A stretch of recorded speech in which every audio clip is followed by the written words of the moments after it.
Okay, everyone. So delighted that you're here joining us today. It's Phil Gerbishak once again, and today I'm excited to play for real with David Wood. So my guest today is David Wood, and he plays for real. He's a former consulting actuary to Fortune 100 companies like Sony Music, Procter Gamble, and Exxon. He left that cushy Park Avenue job 20 years ago to explore both the outer world and his own inner world. Along the way, he's coached thousands of hours in a dozen countries around the globe.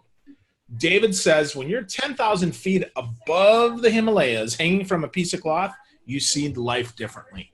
No kidding. Absolutely. Life is different up there. So he inspires high-performing entrepreneurs, executives, and leaders to play the best game they possibly can, living a regret-free life. How, you might ask? By increasing their levels of truth, daring, and caring in life and work. And today, we're going to talk about how you can play for real in your life, your business, and your world. What's up, David? Glad you're here, man. Hello, Phil. Good to be here, mate. Yeah. So where are you? Where in the world are you today? Boulder, Colorado. That's home right now. Awesome. Boulder's a beautiful city, man. I love Colorado. It's probably my second favorite place after Florida. So. Yeah. So cool, man. It's gorgeous. I was in Bali for 3 years, and then Colombia, and now Boulder. So Bali, Colombia, and Boulder. So how do you get to Bali, man? What drove you to Bali? This I got to hear. I was there 20 years ago, and I traveled the world backpacking for a year, and Bali was my favorite place. The people were so beautiful, so honestly happy that I was there, that I just thought to myself 3 years ago, if I was going to die in 6 months, if I was playing for real, what would I do with the next 6 months? And I realized I'd want more time in Bali. So I moved there just to see what it felt like, and it felt pretty good. Wow. So what is it about Bali that's special, David? Because I've not been, but I've heard this from tons of people. What is it about Bali, though, for you that makes it so wonderful? I think it's that the Balinese are honestly so happy that you're there. They're proud of their country, they're proud of their culture, and they want you to be there, and they want you to be happy. And they're so happy. So it's unlike any other country I've ever been to. Wow. That is wonderful. Not that Bali's a country. Indonesia's a country, but yeah. It's unique. Yeah, no, absolutely. I understand. So, wow. So from there to Colombia, and you did backpacking. How long ago did you leave your corporate job, David? Why did you leave that? I left 20 years ago, and it was because I felt like I was achieving success, but I didn't feel that happy. So I went and did a personal development program, and I realized I'd much rather deal with people about people issues than dealing with people just about numbers, just about the bottom line. And I still love business, but if we can deal with the whole picture, like how's your heart, how are your connections, how are your relationships, how do you feel at the end of the day, that's more interesting to me than just focusing on the bottom line. I totally So I quit. Agree. Yeah. So hold on. So you took a course and then you just quit. How does that happen, man? You're an actuarial, right? Actuarial is just playing the numbers game. The odds there aren't in your favor, David. Well, out of all the actuarial jobs, I had a good one because my job was consulting. So I got to deal with people all the time. But I said to work, I have to go and pursue my passion. I have to go and see what else there is in life. So I quit my job. I went back to Australia, and then I started playing guitar because I thought, again, what would I do if I didn't have long to live? Which is a great question to ask yourself. And I realized I'd always wanted to be an entertainer, playing guitar and wearing wigs and wearing kilts and just playing in pubs and for parties. So I went and did that for a year. Wow. That's pretty fun. So do you still play out? Or do you focus on the personal development coaching and speaking? I don't play professionally anymore. The holidays are coming up, so I'm going to find a retirement home and go and play some Christmas carols, things like that. But I don't do it professionally anymore. Cool. Yeah, just coaching. That's what I do. Coaching and speaking. Excellent. Excellent. So what brought you to coaching and speaking? I mean, was it the same question? Like, what would I do if I had 6 months to live, or how did you get into that? It wasn't the same question. This was when I did the personal development program. I was very cynical because I was an actuary. I was left-brained. I was raised in a small country town in Australia. And I found people having breakthroughs, like their lives were changing. And I thought, this can't be real. This is just self-help bullshit.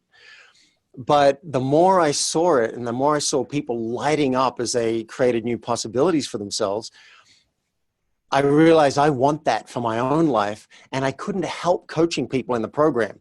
I'd be like, well, what do you think's going on there? And what if you tried that? And how would that look? And that was so rewarding to see them have major changes from a 20-minute conversation. I started wondering, could I get paid for this? And this was 20 years ago when coaching wasn't really a thing.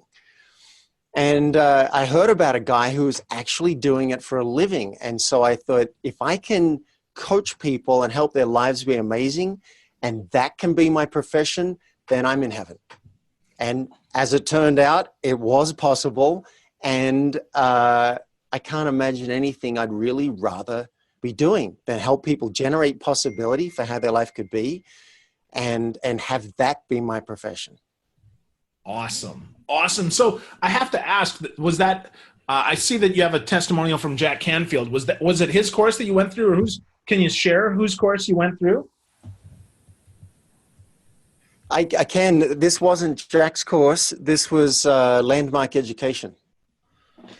Okay. They have a course called the Landmark Forum. Yeah, right on. I've been through that. So where did you take that? Was that in Bali or in Boulder, or where did you take that course? That was in New York. At New York, in the Twin Towers, actually. That's where that happened. Wow. Crazy. Cool, man. So that's awesome. So that's led you to the coaching and speaking that you do. And how did you meet Jack Canfield? Jack was at a coaching conference, and I went up and I just said to him, "Your books make me cry. I think you're amazing."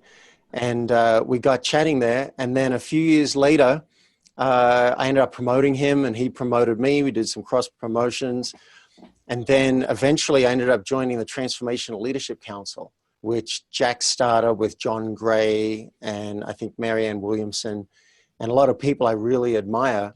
So I kind of stalked him. I stalked him for a number of years, and then we eventually became friends. And he's been nothing but generous. Jack's, I think he's truly an amazing man. Awesome. Yeah. That's great, man. He was also a coach and yeah, one of the world's leading coaches.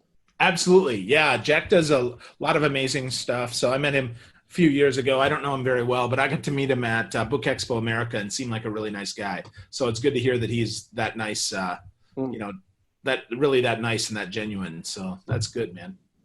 That's really good. Oh yeah. He's the real deal. He was kind enough to write the foreword to my book and came and spoke at my live event in San Francisco. So he's a great guy. Mate, I was looking at your topics, some of the past topics that you've done. It seems like you've got a really strong focus on helping people have their businesses succeed. Would that be right? Yeah, absolutely. That's definitely the focus. That's what we try to talk about on the show, and that's absolutely what I try to write about for sure, man. Great. I love it. And I was thinking beforehand, like how does that map onto what I do? Because I do a lot of business coaching. And I like the intersection where business meets mindset. That's exciting to me. So how can your business thrive? How can your whole life thrive by you applying the principles that have been around since the dawn of time? But we're not taught these things in school. So one of the things that that I'm passionate about as a coach is everybody having deeper connections in their relationships, because I think that helps our life be great and it helps our businesses be great. It's a very rare business person who succeeds without being able to generate connection with the people they're doing business with and with their customers. Would you agree? Absolutely.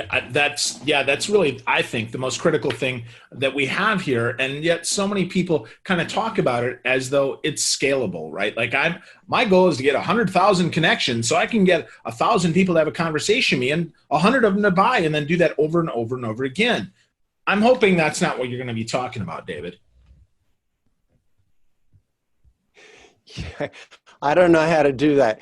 In fact, I went down that path. We'll call it the dark side of the force. I went down that path and I went online.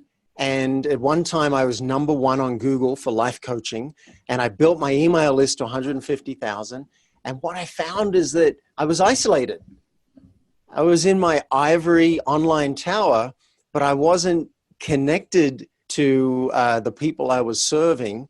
And I worked alone, which isn't that satisfying for me. So no, I'm not talking about that. I'm talking more about in the relationships that matter most to you and the ones that should matter most to you. Are you truthful? And to what level? Are you vulnerable? Are you taking risks? And are you practicing caring? So truth, daring, and caring are the three pillars that I find I most resonate with. Yeah. Well, when I was watching your demo video, you mentioned those, right? So real promises, real daring, and real caring. So let's talk about those, David. So what are some of the real promises that we make or we should be making to help our business grow and to help our life be better? Well, let's jump out and get a little meta about this. I think in general, we don't make many real promises. I say a real promise is one that has a time frame attached to it. Yeah, I'll get that report to you and I'll do it by Friday, 5:00. That's kind of rare. We just say, yeah, I'll get it to you, hoping that, they'll let us slide on it. And even if we did say, I'll get it to you by Friday at 5:00, how often would that actually happen? Not often enough, in our for society. Sure. Yeah, not enough. So we just don't have a culture of actually making promises. And the ones we do make, we don't actually have a culture of keeping the promises. And then the third thing that I think is important about promises, we don't have a culture of cleaning up when we break our promises. We don't say, hey, you know what? I told you I'd get that to you by 5:00 Friday. It's not going to happen. Or it didn't happen. I apologize. I recommit to Tuesday at 5:00 and you can count on this. Like how rare is that? Yeah, unfortunately, it's all too rare. I think, but it's also the mentality of I'm going to underpromise and overdeliver. And if I don't give you a date, the fact that I deliver at all is better than not at all, is better than anything, right?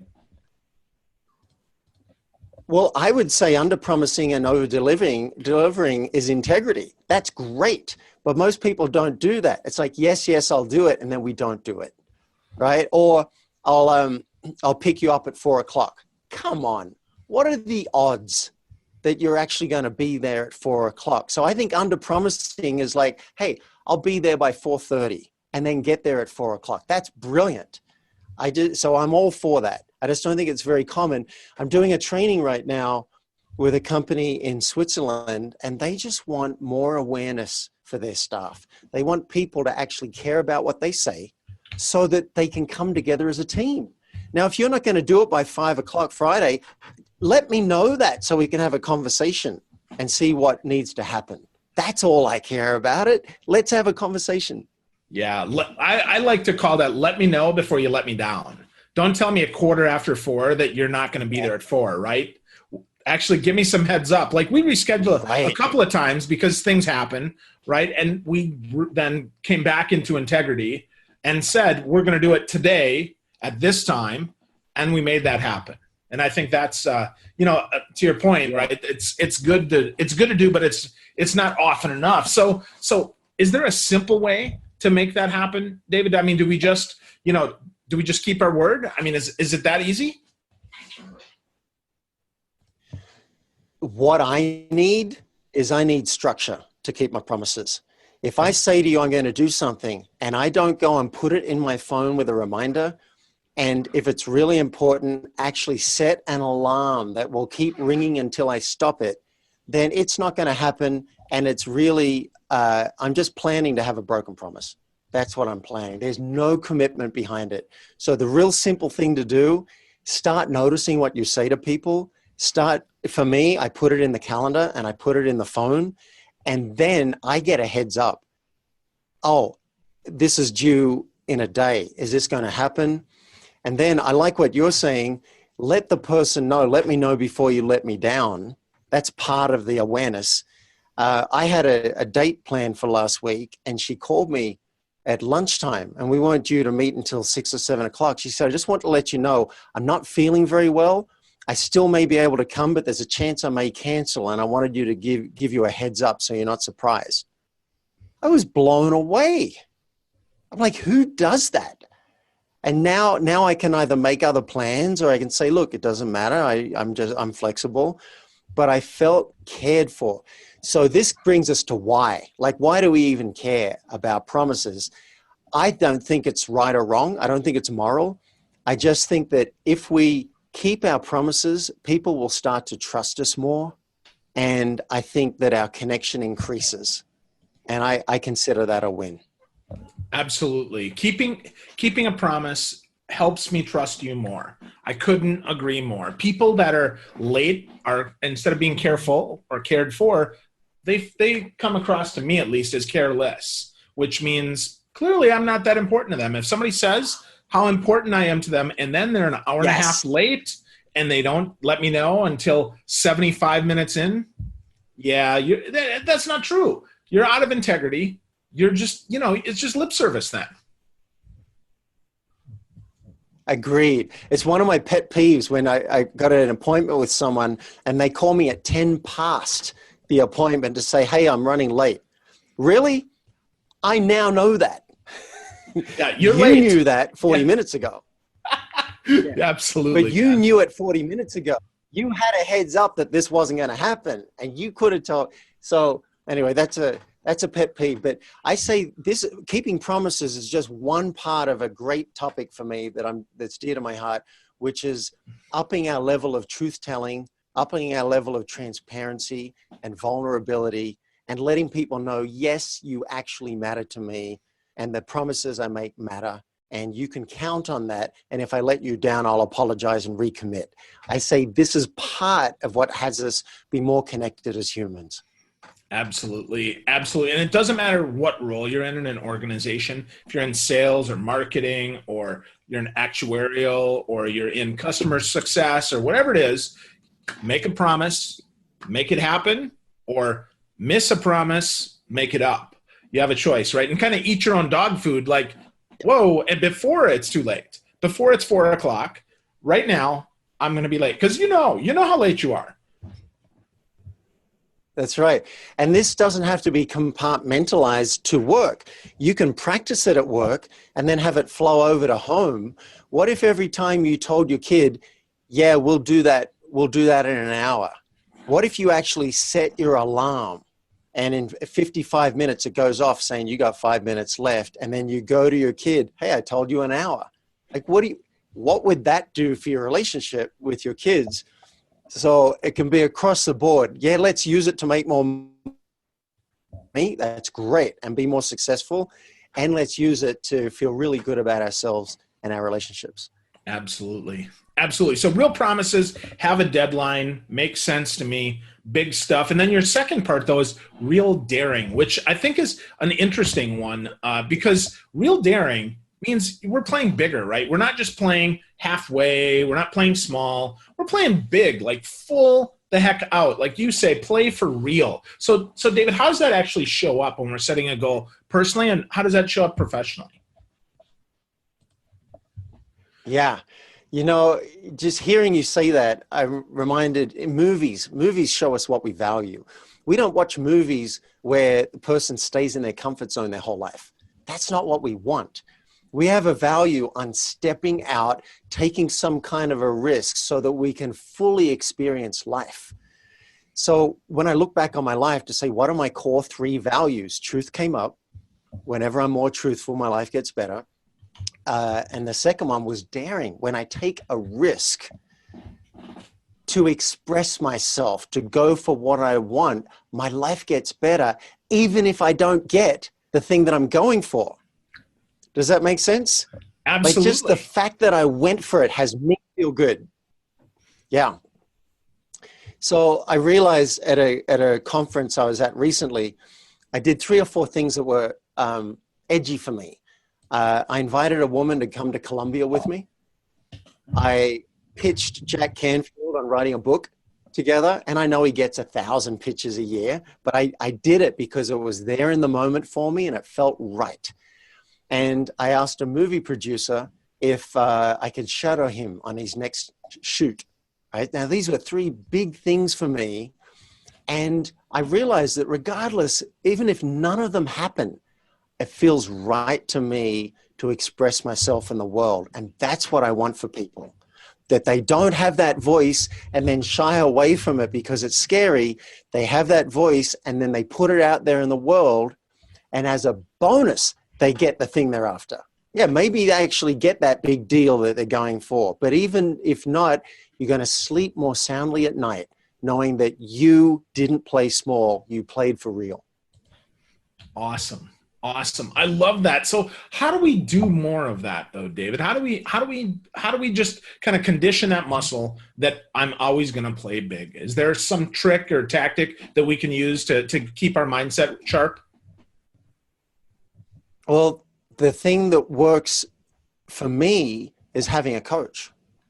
So I have a coach, and it's not even that the coach says, oh, this is what you need to do. It's in the coaching conversation that I can hear myself speaking, and I go, I'm chicken. Oh, wait a minute. I don't really want to make that phone call. I don't want to reach out to Phil Gerbershak because he might say no. Right? I realize that I'm playing small, and with the encouragement of a coach, and you could use a friend for this. I don't think it's as good, but you can use a friend or a colleague to have a powwow. Like, how can we stretch ourselves more this week? I have a question on my self-coaching form that all my clients have to answer before each session. And it says, if I were to play bigger this week, if I was to play for real, here's one action I would take. Start expanding the box.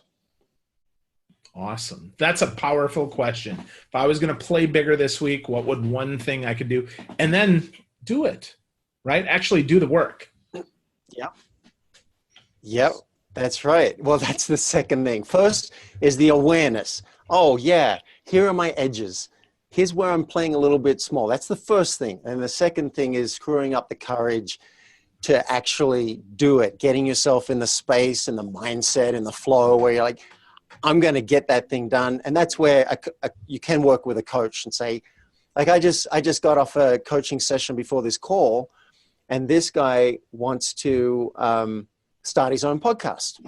And he realized he had some blocks to reaching out to the people he admires to interview them, but he didn't know what the blocks were.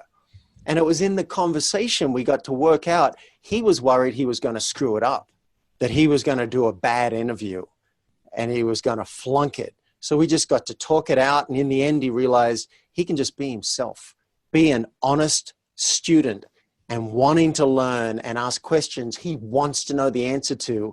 And we decided that was the definition of a good interview. So now he's set. But he didn't know that until it came out in a conversation. Wow. Yeah.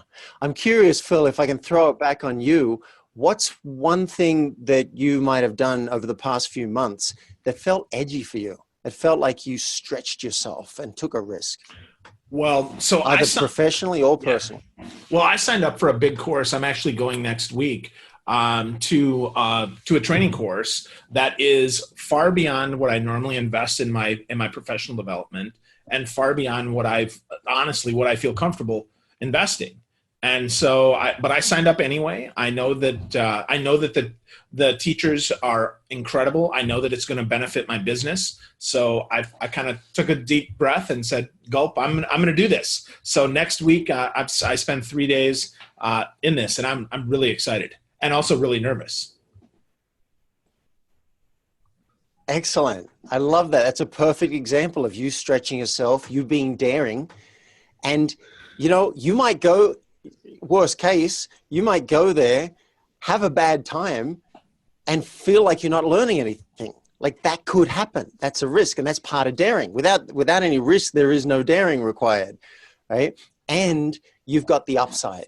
You've got massive upside potential. So I resonate. I'm committing to a retreat coming up soon where it's going to be a big financial outlay for me, and I'm going to have to leave my business aside to go and invest in this. And it's like, it's right on the edge. So I'm going to have to screw up some of that daring to go and do it. Because when you're on your deathbed, are you going to say, I shouldn't have dared that much? I shouldn't have gone for it. I really wish I just stayed safe in that. I mean, there might be the occasional one, right? The occasional one, like, okay, maybe I shouldn't have jumped off that mountain attached to a paraglider, maybe. But over the long run, I believe we regret the things that we didn't do more than we regret the things that we did. That's my experience. No, I completely agree with all that. Completely agree. So as we move, though, we got promises, right? With a time frame, we got daring, something, dream big, but then we've got this third piece of this, and I think I would almost put this one first, and this is the real caring, the real compassion, the real belief, not only for yourself but in the power of others. So, talk to me about how this shows up, David. I put it last because I don't think it's sexy, right? I think truth, it's got an edge to it. Daring is like. Is being courageous. I used to ignore the caring part, and I was a spiritual warrior. If there's something I was afraid of, I would go and do it. I was afraid of abandonment, so I'd practice open relationships. I'm afraid of heights, so I'd go and fly in paragliders. Like I would do really scary, edgy things, and then I crashed. Literally, I crashed in a paraglider, but I crashed personally as well and experienced some deep depression and anxiety. And I realized that even though my mind says you can do anything, the body says, no, you can't. So I learned humility. I learned I have to care for my body or it's going to disintegrate and let me down. I have to care for my relationships or they will disintegrate. I have to care for my business or it will atrophy. I mean, my email list of 150,000 people went down to 5,000 because I didn't care for it. So I think truth and daring are wonderful, and particularly the masculine can get excited about those things. But if you're not practicing caring for ourselves, our relationships, and our business, then you will burn out and those things will disintegrate ultimately. Yeah. Wow. So that's the balance. Very balance. Yeah. Well, and that's the yin and the yang, the masculine and the feminine. Absolutely. So to your point though, a lot of people say, well, caring is squishy, David. So give me an example of how in your business, how you've demonstrated caring and what the outcome has been. Yeah, great. Well, can I start with the body? Sure. And then go to business. I always think it comes back to self first. Like put the oxygen mask on yourself first and then on your kids. So for me, I don't like exercising at all, really. I just don't like it. But I know that if I don't do it, I'm not going to be performing at my best. I'm not going to be performing well in my business. And I'm not much of a role model for anybody. So I get myself out on the treadmill. I get myself out to ultimate frisbee. I wheeze and puff around. I feel the pain in my lungs. And are we still connected? You just froze on my screen. We're good. Whoops, might have a little connection glitch. We're good? Yep. Good stuff. Keep going, David. Yep. Okay, great. So that so that's an all right. So that's an example of caring for the body. And of course you got to watch what food goes into your body, or you're just asking it to do things that it really isn't meant to do. And then in a business sense, I find if I reach out to somebody in 2 years from now and I ask them for a favor, it's not going to go over very well. But if I reach out to them now and just check in and say, how are you doing? How are your goals? What's going really well? And also a question most people don't ask, what's not going well? Like any lowlights that you want to share. Tell me the whole picture. If I just keep in touch and I actually care for people and nurture the relationship, then the time comes a year from now and I could use a favor, they're going to be 10 times more predisposed to say yes. So I think that would be an example of caring for relationships and even caring for the business. Absolutely. I think that's really important. Reaching out to actually serve instead of reaching out just to sell is so important. And so many people miss that, or they only want to hear about the highlights. And I can tell you, social media makes that often hard because people post their greatest hits. And it's like even the Eagles had crappy songs. Let's just be honest, right? Billy Joel had 40 greatest hits and probably 400 that aren't as great. It's not because he's a bad artist. Yeah. It's because that's just reality, right? I mean, not everything is a hit. So David, mentally though, how do we kind of get past that, right? When we're caring for ourselves, you talk about this relationship. How do we get our brain screwed around the fact that we're not always going to hit everything out of the park? Yeah. Well, they're so intertwined, the truth, the daring, and the caring. They're so intertwined. You just in the last, like today I'm having a good day, but I'll tell you, to be transparent, the last 10 days have been really rough. And I've noticed I've just felt down in my body. I felt exhausted. I felt like I don't even want to open the computer. And, there's something going on physically, and I think it was like a mild depression. This went into it for about 10 days. And my initial inclination was to hide that. Like you don't want to go and tell the world, this is what I'm feeling depressed. But I know from all my training, years and years of training, that the way to connection and the way to get out is not to isolate and to bring truth and transparency to it. So I went and posted on my private Facebook profile. I got about 150 close friends on that profile. I said, this is what's going on. I'm lost.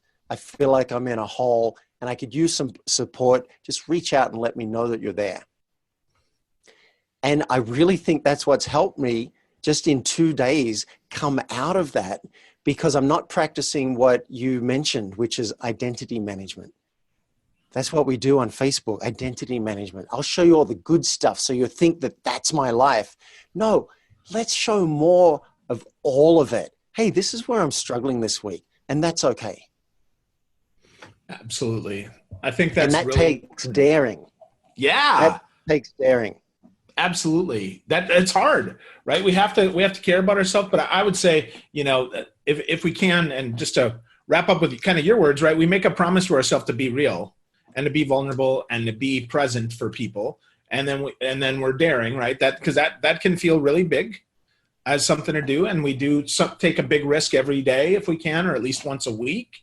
And then we care for ourselves when we know that sometimes we fail and we get back on the horse, we get back in the game and we feel better. Is that kind of a way to maybe take that full circle?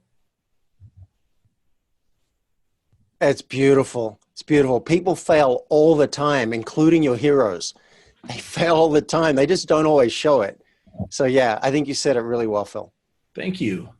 Well, cool. So, hey, folks, here's one thing. I'm going to share the screen real quick here because I checked out David's website here at playforreal.life, and he's got this awesome little 1-minute reality check to get your life score that talks about real goals, real plan, real action, and real growth, which I think is really, really interesting. Those 4 things. In just a minute, you can go through this and see how things are. Get in touch with David. It's playforreal.life/quiz, which is pretty really helpful to go through. I've looked at that and I'm going to complete that myself. But David, if people want to talk to you, if they want to connect with you, where would you recommend that they go to, besides obviously your website, to maybe get a little one-on-one with you?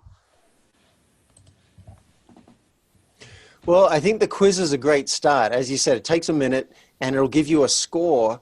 And if you see a gap between where you are and where you want to be, there'll be a link to apply for a session. And if you qualify for a session, which basically means you are committed to change, you can afford coaching, I will do a session with you at no charge, because that's how I find the right clients. And we'll go over your scores, create a plan, and in some people, one session is enough. That's it. They're done. And off they go and do the plan on their own. Other people want help implementing the plan. So go to the quiz, playforreal.life. You can click on the quiz and then click to apply for a session. And I'd love to talk to you and see what we can do together. Awesome. And David, I didn't realize that you'd written a book. I apologize for that. I do see the one that you co-authored, or that you got a foreword from Jack Canfield, Get Paid for Who You Are. Is there another book that people should be aware of, David? Not yet. Get Paid for Who You Are is maybe 8-10 years old now. And now with the new focus on Play for Real, I think there should be a Play for Real book coming out, but not yet. Awesome. Well, when that comes out, David, we'll have to talk again. Yes. Awesome.